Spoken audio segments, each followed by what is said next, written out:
ticking clock.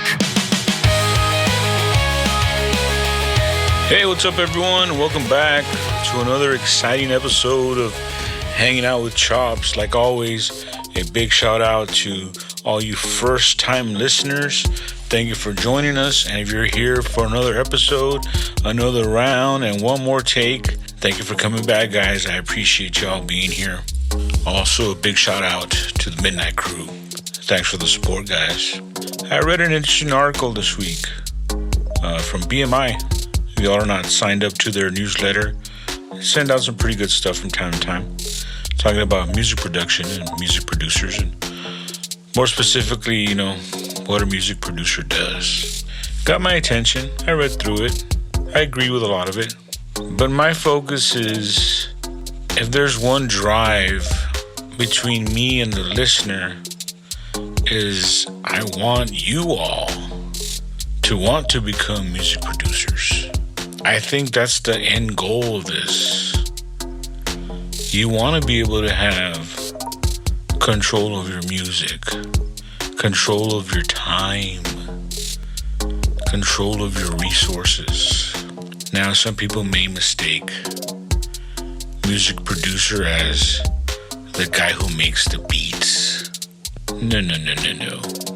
A true music producer, at least what I've experienced in my 30-some years of doing this, it's a little different. I don't know how many of y'all have seen Pulp Fiction. It's kind of a cult classic. I'm sure the majority of you have seen that movie. For all of you that haven't, there's a great character in that movie named the Wolf. The Wolf makes sure the job gets done. When the two main characters of Jules and Vincent, well, you know what? No spoiler alert. I'm more sure everyone's seen this movie, and if not, well, you should have seen it by now. Spoiler alert. It's two hitmen, and they mess up a job, and they need someone to come fix the situation. And now the best part of it is how relaxed and comfortable they are once they realize that the wolf is being sent in. And that's what I would want for you all, is to be the wolf. The wolf is the calm character that comes in and can handle everything. So that's what we're going to talk about today, guys. About how I want you all to aspire to be the wolf. Let's get into it. We're hanging out with Chops. Time just never stops. Answers fade like drops on a broken ticking clock.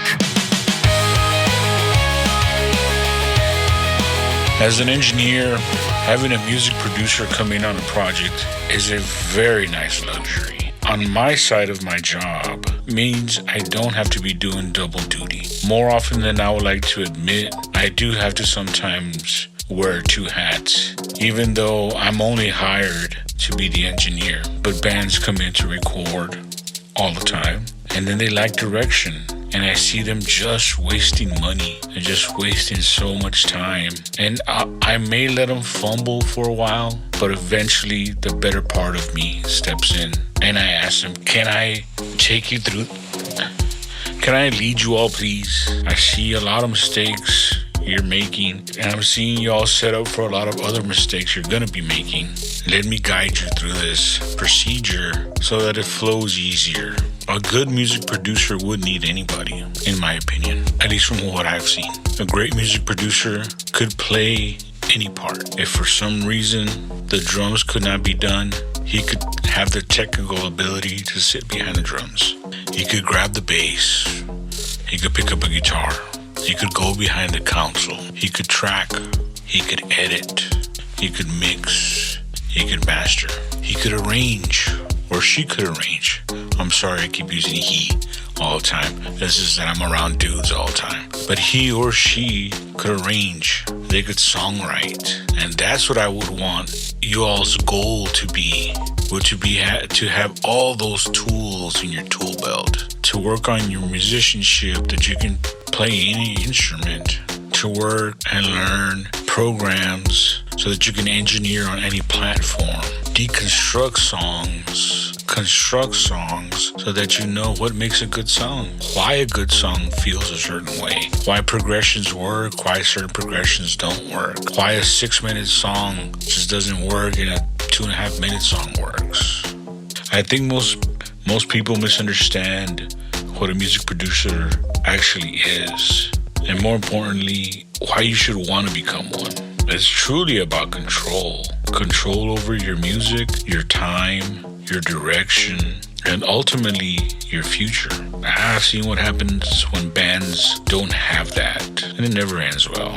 But you can become the problem solver. You can become the decision maker. You can be the guy in the room that turns chaos into direction. Because ultimately, don't you want to be the guy or the girl? Don't you want to be the person that runs the room? Honestly, the one who has the most say over everyone. I'm not just talking about just the big says. I'm talking about the little stuff where you can go and look at a guitar player setup and be like, hey dude, I like your pedals, but you would get a better performance out of them if you arrange them in this order and not the order you have them in. Plus, with the right attitude, not to be going and just, crapping all over their setup, but in a constructive way to tell them, hey, I see what you're going for. I'm digging it, but have you tried this? Being the guy that listens to the band bickering back and forth about how the chorus should land on the 4 chord, and having half of the band argue that no, it should go to the 1, and being the man that can show up and say, hey guys, no, we're gonna do this, and this is why, and be able to list off or even play for them a bunch of examples of different songs where your cadence is being used. When too many opinions are being presented, that you could be the voice of reason. That's why I want you all to strive to be music producers. Because if there's one thing that I've seen in all my years, is most bands, they don't have a music problem. They have a direction problem. We've talked about this in other podcasts, but the music producer helps set everything in stone. And by what I mean by setting stuff in stone is you turn feel good and groovy and whatever into concrete absolutes. Yeah, let's play it about this tempo. No, this tempo is BPM 92. That's concrete. Yeah, let's not do a real high key. No, B flat. I'll do this riff a couple of times and then we go to verse 1. No, the intro is 16 bars. I'll feel it. No, the count off is 4. Setting things in stone. Believe me, guys, you want to be that person. Why? Because you stop wasting everybody's time. It's inevitable. Arguments will happen. Whether it's about songwriting, it's not fair Jimmy wrote 2 songs and Johnny wrote 8. It's not fair that I can only do my rhythm parts, but I can't do the solos. When you're the music producer, you're the one that ends the arguments. No, you are going to do this part, and he is going to do that part. Or individual 1 is going to do this, individual 2 will do that. And then we're going to move on to the next thing. You'll be the decision maker. Besides saving time, you'll be saving a lot of money. Now, don't get me wrong. It's a wonderful thing and a very wonderful luxury to have a music producer here.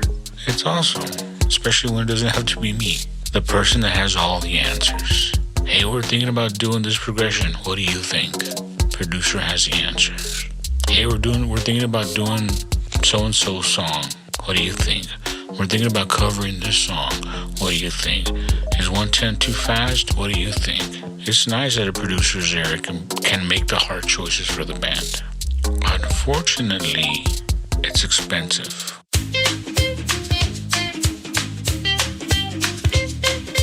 This episode of Hanging Out with Chops is brought to you by a company that hasn't called me back yet. No sponsors, no big company, just you, the listener. If this show's helping you, hit the support link in the description. That's how we keep things going. Hanging Out with Chops, sponsored by you, the listener. A true music producer is about the same cost as the album. On average, around here, if the album costs you 10, 20, 30 grand to produce, the producer will cost you around 10, 20, 30 grand. That's the way it works. If you're producing a single costs you 5 grand, 10 grand, and you hire a producer or two, the odds are it's going to cost you about the same amount that the record is going to cost. That's why I would strive for you all to try to become your own producers, because with your same budget, you could probably get 2 albums done instead of paying for 1 album and then paying for the producer to produce that 1 album. You're not paying for that producer's time. What you're paying for is their experience. This may be the first time you run into a particular problem or issue or question, but I guarantee you that music producer has probably run into that same issue 100 times already. So they'll be very confident in telling you you should do A instead of B, or you should do B instead of A. And they'll probably give you a good reason why. And they'll list off several examples. When this is the band's first rodeo, I think it's good for them to bring on a music producer that first go around, or maybe even the second album. Now, what I don't agree with is the band not learning, and they just use the producer as a crutch, and they never become think for themselves. That's almost like you're paying for the class and you showed up and you got a decent grade, but you really didn't learn anything. Why would you want to spend all that money to get a producer here to produce your album and then not learn from them? They're a wealth of knowledge. I recently had a band in here who came to record. I could tell just by them walking in. The guy brought in 6, 7 notebooks. The beginning of a song was written in one notebook, and the middle part was written somewhere else, and maybe the chorus was written on the back of a napkin. And no producer whatsoever. And the drummer sitting back there playing games on his phone. I got the bass player sitting here next to me, asking me 1,000 questions. What does this button do? And what do you do over here? What's this switch for? And yet we're waiting, and I'm air quoting, and we're waiting for the project leader to finish writing the song. So now I kind of have to step up, not really be the bad guy, but step up and be like, hey guys, we're just wasting everybody's time. Let's just send everybody home. Send the entire band home. All I need is a songwriter, stay here, 1 instrumentalist, stay here, and myself. That's what being a music producer is. Having to make those hard choices. Not that the drummer wouldn't have done a fabulous job. I'm sure the drummer would have. He's actually a great drummer. I've worked on him with several projects. The only issue was the project wasn't ready for drums to be laid down yet. Same thing with the bass. Great bass player. Song wasn't ready. Send everybody home. I grab the bass. Sit down guitar player. Sit down vocalist / songwriter. Let's throw up a click track. Give me your notebook. What do you got? I got these ideas. All right, spit it out. Song 1, sings through it, kind of stumbles along. Guitar player play along. I play along. This is the progression. Hey, it doesn't sound bad. Cool. Let's do that again. Let's add a bridge. Chorus. Let's go back. Let's add 1 more verse. Second chorus. Another chorus. We're about 3.5. Sounds good. Ready? Let's record it. We're on grid. All right, what's the title? What's the key? Write down BPM. Next song. We did this in 1 day for 22 songs. Some were crap, some were fabulous. But all 22 had an intro, had an outro, had verses, had some kind of distinguished melody, had some kind of unique arrangement, and we were done. Met the next day, went through all 22. Let's pick 10. I like 1, you like 1, anybody else like 1? We all agreed 1's good. All right, we're keeping 1. 2 sucks, 3 sucked, 4, 4's a maybe. 5, we're keeping 5. We're keeping 6, 7, down the line. We actually picked 12. All right, these are the ones we're producing. And out of these 12, we're gonna pick 10. Next time we met, we brought the band in. All right, guys. I hope you all got the songs. I emailed them to you. You've had them for a week. All right, first song. You got the key, you know the tempo, you know the basic arrangement. Let's play through it once or twice. Let's throw it down. Throw it down. Go on to the next song. there you go. Hard choices made because I had to step up and be the producer. That's what I want for you all. Those hard choices. That's what I want for you all to have in your tool belt. To be able to say, no, we're wasting time. We need to do this, this, and this. Are you kidding? We would still be probably waiting for him to finish writing the song. It's actually come along quite a bit. This is the third album that I'm actually working with this particular band. The first album, we were shooting for 10, he came in with 4.